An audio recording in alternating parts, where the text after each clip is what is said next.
यूँ तो दुनिया में एक से बढ़कर एक ठगों का इतिहास रहा है, लेकिन भारत के बिहार में एक ऐसा ठग हुआ जिसके नाम से लेकर मौत की तारीख तक सब कुछ नकली था। कभी उसने फौज सिग्नेचर करके देश के कई ऐतिहासिक स्मारक बेच दिए, तो कभी फर्जी बैंक ड्राफ्ट, नकली रेलवे बुकिंग रिसीट और जाली जमीन के डॉक्यूमेंट्स के जरिए लाखों रुपए की काली कमाई की। वो कभी फाइनेंस मिनिस्टर का पर्सनल असिस्टेंट बनकर, तो कभी कोई सरकारी अफसर बनकर लोगों को चूना लगा देता। वो इतना बड़ा चालबाज था कि बड़े से बड़े बिजनेसमैन उसकी बातों में फंस जाते और पैसे का सूटकेस खुद उसके हवाले कर देते।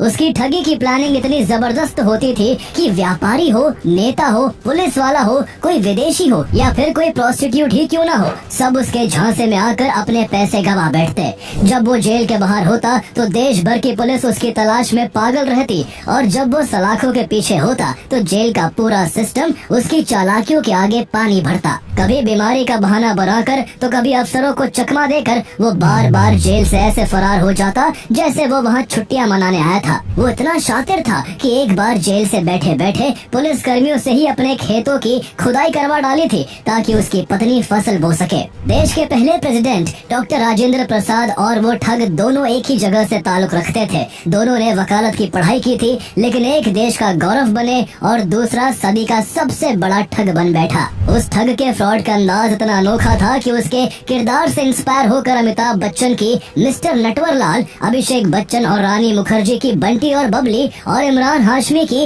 राजा नटवरलाल जैसी फिल्में बनी। तो आइए जानते हैं दुनिया के सबसे बड़े ठग नटवरलाल की पूरी कहानी, जिसने ताजमहल को 3 बार, लाल किले को 2 बार और भारत के राष्ट्रपति भवन और संसद भवन को एक बार बेच डाला था। नटवरलाल का असली नाम मिथिलेश कुमार श्रीवास्तव था। मिथिलेश का जन्म साल 1912 में बिहार के सीवान जिला के जीरादेई के रुइया बंगरा गांव में हुआ था। उसके पिता रघुनाथ प्रसाद गांव के बड़े जमींदार और गवर्नमेंट एम्प्लॉय थे, इसलिए घर में कभी पैसों की किल्लत नहीं हुई और वो चाहते थे कि उनका बेटा पढ़ लिख कर एक अच्छी नौकरी करे। लेकिन मिथिलेश का मन पढ़ाई में कम और फुटबॉल और शतरंज जैसे खेलों में ज्यादा लगता था। इसके अलावा वो बचपन से ही शातिर और चालाकी भरे कारनामे भी करता रहता था। जब वो थोड़ा यंग था तब एक दिन मिथिलेश के पड़ोसी सहाय ने उसे अपना बैंक ड्राफ्ट जमा करने के लिए बैंक भेज दिया। जब वो बैंक पहुंचा और पड़ोसी का ड्राफ्ट जमा करवाया तो उसने देखा कि बैंक कर्मचारी ड्राफ्ट को वेरीफाई करने के लिए उस पर किए साइन को मैच कर रहा था। ऐसे में उसके दिमाग में ये खुराफाती ख्याल आया कि अगर वो सहाय के सिग्नेचर को हूबहू बना ले तो वो उसके अकाउंट से पैसे निकाल सकता है। घर लौटते हुए उसने सहाय के सिग्नेचर को कॉपी करने की कोशिश की और एक ही बार में उसके जैसा सेम टू सेम सिग्नेचर कर दिया। इसके बाद मिथिलेश ने फर्जी सिग्नेचर करके अपने पड़ोसी के अकाउंट से कई बार में 1000 रुपए निकाल लिए। चूँकि आज से 80 से 90 साल पुरानी बात है, इसलिए उस समय की ये रकम आज के लाखों रुपए के बराबर थी। लेकिन मिथिलेश की ये चोरी तब पकड़ में आ गई जब एक दिन सहाय खुद बैंक पहुंचा और उसे पता चल गया कि उसके अकाउंट से किसी ने 1000 रुपए निकाल लिए हैं। उसे पूरा माजरा समझते देर नहीं लगी और वो सीधा मिथिलेश के घर जा पहुंचा और उसके पिता से उसकी शिकायत कर दी। इस बात पर मिथिलेश के पिता ने उसे जमकर पीटा। इस बार पिता की पिटाई से वो इतना नाराज हुआ कि उसने अपना घर छोड़ दिया और भागकर कलकत्ता चला गया। ये शहर उसके लिए बिल्कुल नया था। यहाँ ना तो उसके कोई रिश्तेदार थे और न ही उसके पास पैसे थे। ऐसे में कुछ ही दिनों के अंदर उसके भूखे रहने तक की नौबत आ गई। तभी उसने अपनी चालाकी का इस्तेमाल किया। वो कलकत्ता के एक नामी सेठ केशव राम के पास पहुँचा और उसने सेठ को ये यकीन दिला दिया कि वो एक क्वालिफाइड प्राइवेट ट्यूटर है और उसके दोनों बच्चों के लिए एक बेस्ट ट्यूटर साबित होगा।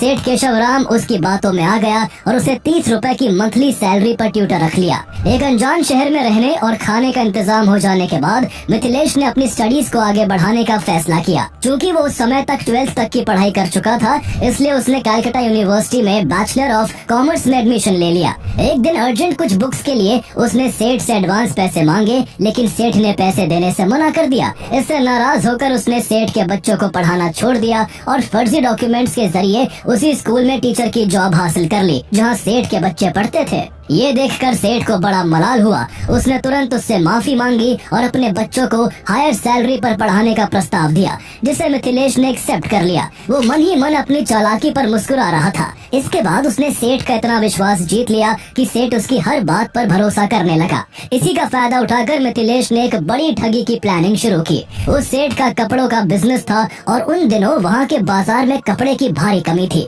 मिथिलेश ने उसे झांसा देते हुए कहा कि उसका एक रिलेटिव बॉम्बे में बड़ा क्लोथ डीलर है और वो 200 बेल्स यानी करीब 40,000 किलो कपड़े 4.5 लाख रुपए में बेच रहा है। सेठ को यह सौदा फायदे का लगा, इसलिए उसने अपने एक एजेंट को सारे पैसे देकर मिथिलेश के साथ बॉम्बे भेज दिया। मिथिलेश किसी तरह उस एजेंट को डील पर साथ जाने से हटाना चाहता था। ऐसे में वो पूरे रास्ते उस एजेंट को बॉम्बे अंडरवर्ल्ड और वहाँ की पुलिस की खतरनाक कहानियाँ सुनाता रहा। इन कहानियों से एजेंट इतना डर गया कि होटल पहुँचते ही उसने सारे पैसे मिथिलेश को दे दिए और कहा कि वो अकेला ही जाकर डील फाइनल कर ले। मिथिलेश का प्लान काम कर गया और वो एजेंट को होटल में ही छोड़कर बिना कोई डील किए सारे पैसे लेकर वहाँ से फरार हो गया और कुछ दिनों बाद पटना जा पहुँचा, जहाँ उसने अपने पिता को 1 लाख रुपए दिए और उनसे कहा कि अब वो कैलकाटा की एक बड़ी कंपनी का मेजर शेयर होल्डर है। कुछ समय बाद वो फिर से कैलकाटा चला गया, लेकिन उसके आने की खबर सेठ को लग गई। दिसंबर 1937 में सेठ ने मिथिलेश से अपने पैसे निकालने के लिए कुछ गुंडे भेजे।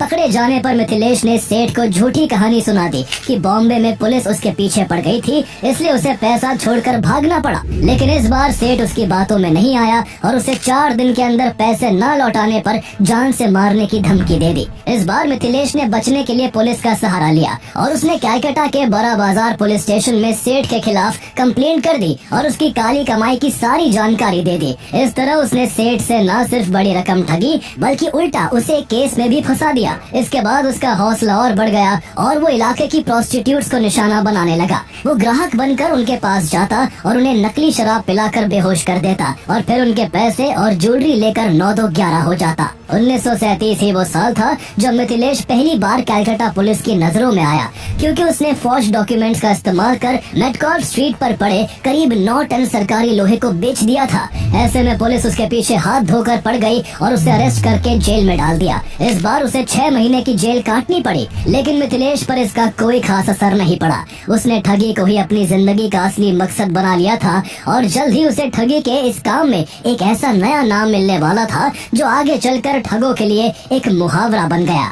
1940s में क्लॉथ मार्केट में टेक्सटाइल गुड्स की भारी शॉर्टेज चल रही थी। मिथिलेश ने अपने गुजराती साथी नटवर लाल के साथ मिलकर इसी का फायदा उठाने की प्लानिंग बनाई। दोनों खुद को बॉम्बे के टेक्सटाइल कमिश्नर का परचेस ऑफिसर बताकर कपड़ा निर्माताओं से कांटेक्ट करते और उन्हें सस्ती कीमत पर ज्यादा से ज्यादा कॉटन दिलवाने का वादा करते।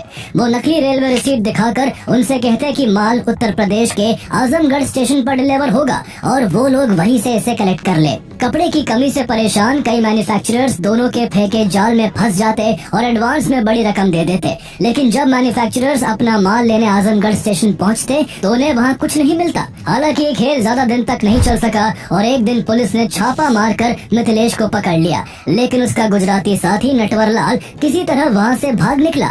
इन सब में पुलिस कंफ्यूज हो गई और उन्हें लगा कि मिथिलेश ही नटवर लाल है और उसके ऊपर नटवर लाल के नाम से केस दर्ज कर दिया। यही से मिथिलेश कुमार श्रीवास्तव हमेशा के लिए नटवर लाल बन गया। जेल से निकलने के बाद मिथिलेश को लोग नटवर लाल के नाम से ही जानने लगे।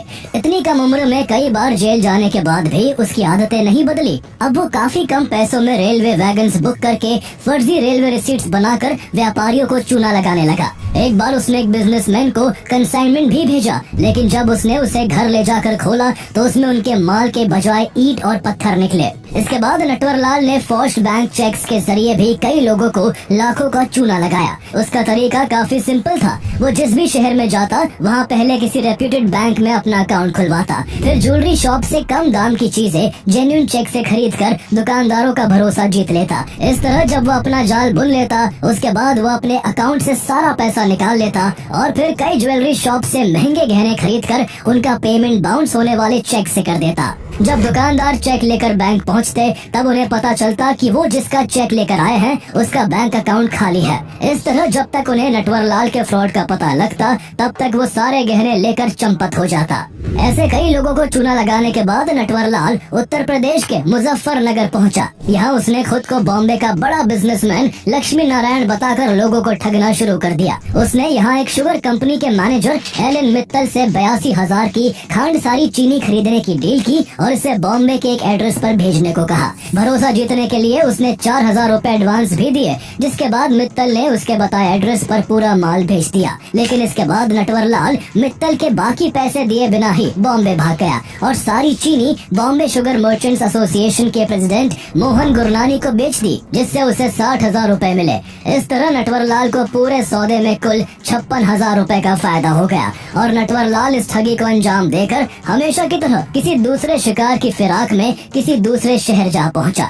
इस बार उसने अपना अड्डा दिल्ली को बनाया। वो दिल्ली के राजा ज्वेलर्स गया और वहां खुद को तत्कालीन union finance minister VP Singh का पर्सनल असिस्टेंट बताकर उनके बेटे की शादी के नाम पर कई एक्सपेंसिव गहने खरीद लिए। यहाँ उसने पेमेंट के नाम पर नया दाव खेला। पेमेंट के लिए उसने दुकान मालिक से कहा कि वो अपना आदमी उसके साथ नॉर्थ ब्लॉक भेज दे। जब दुकान का एक आदमी उसके साथ नॉर्थ ब्लॉक पहुंचा तो उसने खुद अंदर जाकर सरकारी अफसर होने की एक्टिंग की ताकि बाहर खड़े उस आदमी को उसके पर्सनल असिस्टेंट होने पर कोई शक न हो। इसके बाद वो बाहर आया और 82,000 का फौज ड्राफ्ट उसको थमा दिया और वहाँ से वो ज्वेलरी लेकर गायब हो गया। कुछ टाइम बाद उसने यही ट्रिक कनॉट प्लेस की एक बड़ी घड़ी की दुकान में भी दोहराई। इस बार उसने खुद को union finance minister N D Tiwari का पर्सनल असिस्टेंट डीएन तिवारी बताते हुए कहा कि कांग्रेस की एक पार्लियामेंट्री पार्टी मीटिंग होने वाली है और इसमें शामिल होने वाले सभी लोगों को एक एक घड़ी गिफ्ट दी जाएगी, इसलिए उसे सबसे महंगी घड़ियां दिखाई जाए। नटवरलाल ने यहाँ 93 सबसे महंगी घड़ियां पसंद की और उन्हें पैक करवाकर दुकानदार से कहा कि पेमेंट नॉर्थ ब्लॉक में होगा। ऐसे में पेमेंट के लिए दुकानदार ने अपने एक आदमी को उसके साथ नॉर्थ ब्लॉक भेज दिया। वहाँ नटवरलाल ने उसको करीब 33,000 रूपए का एक फर्जी बैंक ड्राफ्ट थमा दिया। 2 दिन बाद जब दुकान का मालिक उस ड्राफ्ट को कैश करवाने बैंक पहुँचा तो ये जानकर उसके पैरों तले जमीन खिसक गई कि बैंक ड्राफ्ट फर्जी है।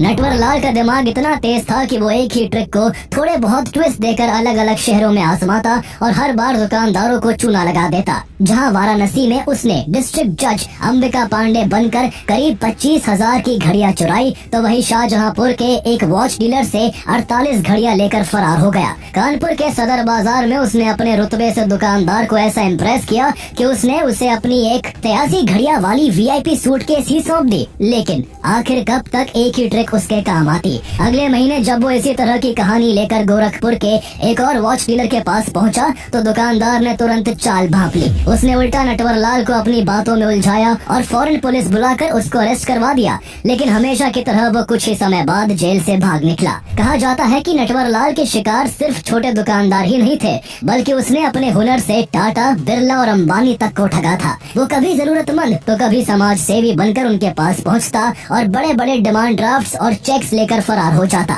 लेकिन उसे सबसे ज्यादा पॉपुलैरिटी तब मिली जब उसने फौज डॉक्यूमेंट्स के जरिए ताजमहल को 3 बार, रेड फोर्ट को 2 बार और पार्लियामेंट हाउस और राष्ट्रपति भवन को एक एक बार बेच डाला। जिस दिन उसने पार्लियामेंट को बेचा उस दिन वहाँ सेशन चल रहा था और वहाँ देश के सैकड़ों सांसद मौजूद थे। ये सुनने में भले ही अजीब लगता है कि आखिर एक आम सा दिखने वाला शख्स इन मॉन्यूमेंट्स को कैसे बेच सकता है और इन्हें खरीदने वाले कौन होते होंगे। लेकिन अगर वो ऐसा ना करता तो आज उसे दुनिया के सबसे बड़े ठग का तमगा हासिल ना होता। होता कुछ यूँ था कि नटवरलाल सूट बूट पहनकर ऐसे फॉरेनर्स की तलाश करता जो हिस्टोरिकल प्लेसेस को खरीदने में इंटरेस्टेड हो। वो उनके सामने खुद को भारत के ऐसे सरकारी अफसर के रूप में पेश करता जिसके पास इन मॉन्यूमेंट्स को बेचने की अथॉरिटी है। वो उन्हें ऐसे फर्जी डॉक्यूमेंट्स दिखाता जिनमें इन इमारतों से जुड़ी हर बारीक से बारीक डिटेल्स लिखी होती। चूँकि नटवरलाल बहुत अच्छी इंग्लिश बोलता था इसलिए उसके एक्सेंट, उसके पहनावे और कॉन्फिडेंस से फॉरेनर्स इतने कन्विंस हो जाते कि वो उसकी बातों पर यकीन कर लाखों रुपए देकर इन मॉन्यूमेंट्स को खरीद लेते थे। इसी तरह उसने लैंड एग्रीमेंट जैसे कुछ कागजात पर उस समय के प्रेसिडेंट डॉक्टर राजेंद्र प्रसाद जैसे हूबहू दिखने वाले नकली सिग्नेचर करके पार्लियामेंट और प्रेसिडेंट हाउस को भी बेच डाला था। जब वो फॉरेन बायर्स अपने मालिकाना हक जताने मॉन्यूमेंट्स पहुंचते तब उन्हें अपने साथ ठगी होने का पता चलता। लेकिन तब तक नटवरलाल पैसे लेकर रफू चक्कर हो चुका होता। नटवर लाल हर जगह अपने आप को अलग अलग नामों से इंट्रोड्यूस करता था। पुलिस रिकॉर्ड के मुताबिक उसके कुल 52 अलग अलग नाम थे। वो लोगों से ठगी करने के दौरान अपने एड्रेस के नाम पर देश के राष्ट्रपति से लेकर कई राज्यों के मुख्यमंत्री के घर का एड्रेस दे दिया करता था। एक बार जब पुलिस उसके दिए एड्रेस पर रेड करने पहुंची तो पता चला कि वो एड्रेस असल में उत्तर प्रदेश के चीफ मिनिस्टर का था। क्योंकि उसके काले कारनामों की संख्या काफी थी, इसलिए देश के कई राज्यों में उसके ऊपर ठगी, चोरी और धोखाधड़ी के कई मामले दर्ज थे। वो गोरखपुर, अहमदाबाद, वाराणसी और पटना जैसे दर्जनों शहरों में अरेस्ट भी हुआ और उसे अलग अलग शहरों में जेल की हवा भी खानी पड़ी। लेकिन एक आध मामले को छोड़कर हर बार वो जेल से भाग निकला। एक बार कोर्ट में पेशी के बाद जब उसे पटना पुलिस वापस जेल ले जा रही थी तो उसने उन्हें एक इमोशनल स्टोरी सुनाई और रास्ते में अपनी पत्नी से मिलने का बहाना बनाकर एक घर में घुस गया। अंदर घुसते ही वो किसी दूसरे रास्ते से फरार हो गया और पटना पुलिस बाहर उस घर के दरवाजे पर उसका इंतजार ही करती रह गई। नटवर लाल केवल ठगी में ही नहीं बल्कि जेल से भागने में भी मास्टर था। वो अपने शातिर दिमाग का इस्तेमाल करके 8 बार जेल से फरार हुआ था। मार्च 1956 में जब वो मेरठ में अरेस्ट हुआ तब उसके ऊपर 35 केस चल रहे थे। 10 महीने बाद उसे मेरठ से लखनऊ जेल शिफ्ट कर दिया गया। जल्दी ही उसने अपनी चिकनी चुपड़ी बातों से यहाँ के जेलर का विश्वास जीत लिया। एक दिन उसने जेलर से कहा कि वो अगर उसकी भागने में मदद करे तो वो उसे हैंड टू हैंड 5 लाख रुपए कैश देगा। जेलर इसके लिए तैयार हो गया। इसके बाद नटवर लाल के आदमी एक बॉक्स लेकर जेल पहुंचे, जिसे जब जेलर को खोलकर दिखाया गया तो उसने देखा कि उसमें नोटों की गड्डियां लाइन से लगी हुई थी। लालच में आकर जेलर ने नटवर लाल के बैरक में पुलिस सुपरिटेंडेंट की वर्दी भिजवा दी। इसके बाद नटवर लाल उस वर्दी को पहनकर मूंछों को ताप देता हुआ बड़े इत्मीनान से टहलते हुए जेल से बाहर आ गया और जेल के दरवाजे पर उसका इंतजार कर रही एक कार में बैठकर वहां से रफू चक्कर हो गया। बाद में जब जेलर ने नोटों की गड्डियों से भरे उस बॉक्स को खोलकर देखा तो उसमें केवल ऊपर की कुछ परतें असली नोटों की थी, जबकि नीचे केवल कागज की कतरनें थी। इस बात पर जेलर गुस्से से तिलमिला उठा, लेकिन अब उसके पास अपने दांत पीसने के अलावा कोई चारा नहीं था। साल 1996 में नटवर लाल ने एक और फेमस एस्केप को अंजाम दिया।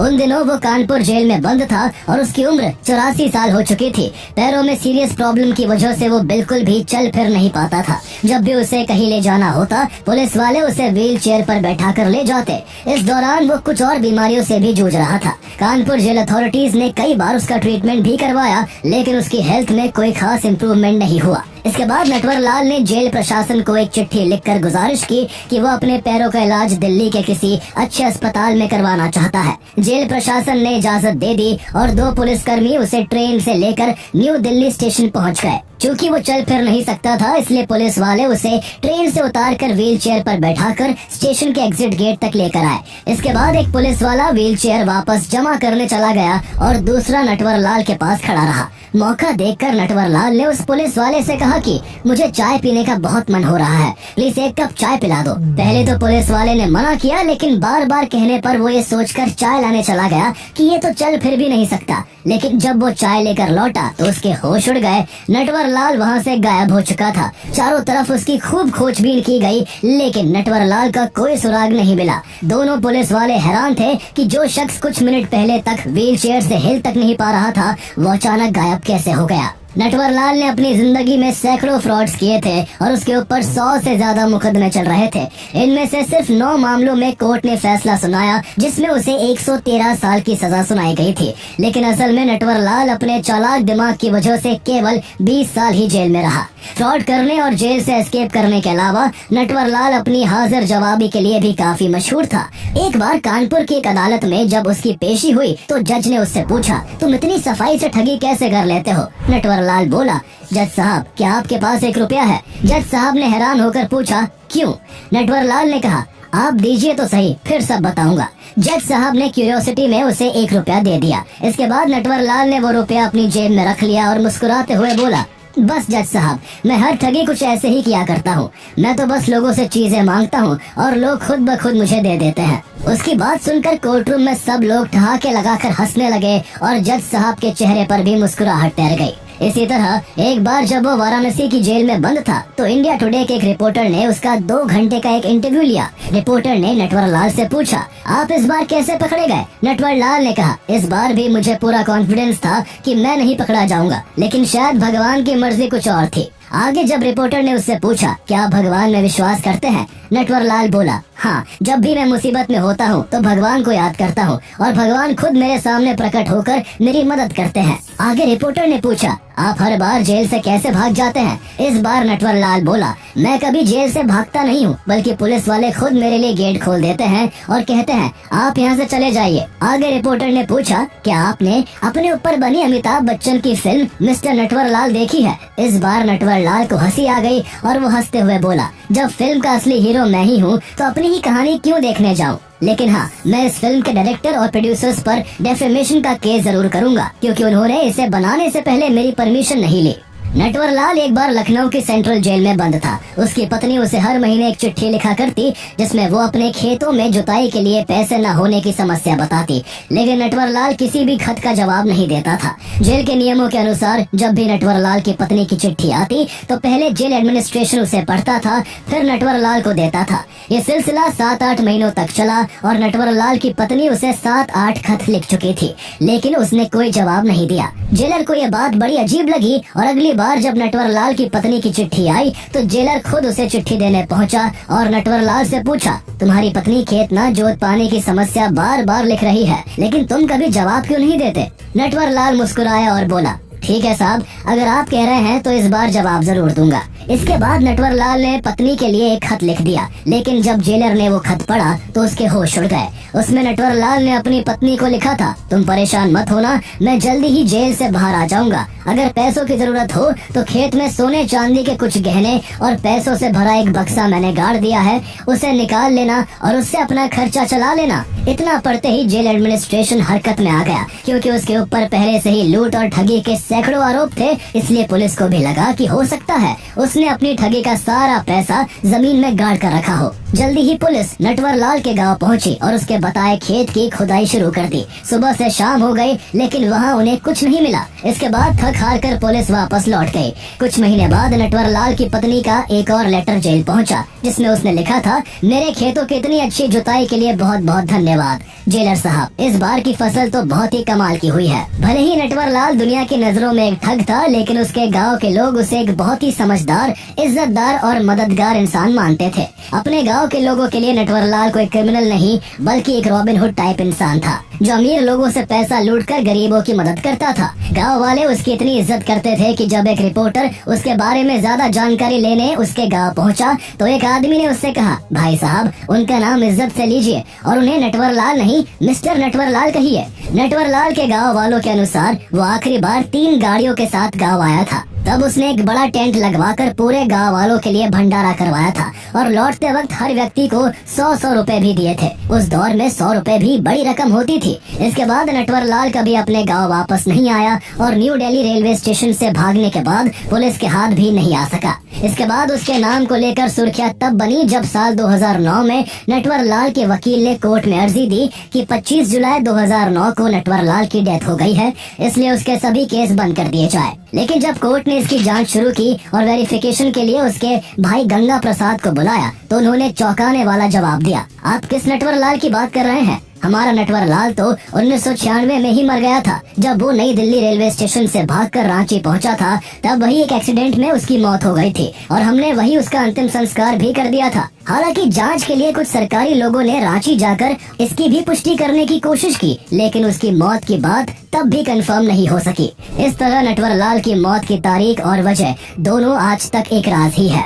एक तरह से देखा जाए तो नटवर लाल ने अपनी मौत को भी ठग लिया था। शायद इसलिए आज भी जब कोई बड़ी ठगी होती है तो लोग ठगने वाले को नटवर लाल कहकर पुकारते हैं, क्योंकि उसका नाम अब ठग का एक पर्यायवाची बन गया है। इसके बाद कितने ठग आए और चले गए, लेकिन ठगी की दुनिया का बादशाह सिर्फ एक ही था और वो था नटवर लाल। नटवर लाल का दिमाग बहुत तेज था, लेकिन उसने अपनी इंटेलिजेंस का इस्तेमाल इलीगल कामों में किया। अगर वो अपनी समझदारी सही दिशा में यूज करता तो वो देश के काफी काम आ सकता था। वो भले ही लोगों को लूटने के लिए कोई वायलेंस नहीं करता था, उन्हें डराता या धमकाता नहीं था, लेकिन सच तब भी वही रहेगा कि वो एक चोर था। चोरों की जिंदगी या तो सलाखों के पीछे कटती है या फिर पकड़े जाने के डर के साए में। हाल के सालों में सुकेश चंद्रशेखर नाम का एक और फ्रॉडस्टर सुर्खियों में आया है, जो तिहाड़ की जेल में कई सालों से बंद है। वो इतना शातिर है कि उसने तिहाड़ जैसी सुरक्षित जेल में रहते हुए केवल एक फोन से सैकड़ों करोड़ के फ्रॉड कर डाले। इतना ही नहीं, उसने जेल से ही सारा अली खान, जानवी कपूर और नोरा फतेही से लेकर जैकलीन फर्नांडिस तक को अपने प्यार के जाल में फंसाने की कोशिश की। सुकेश की पूरी कहानी आप हमारी पिछली वीडियो में देख सकते हैं, जिसका लिंक आपको इस वीडियो के डिस्क्रिप्शन में मिल जाएगा।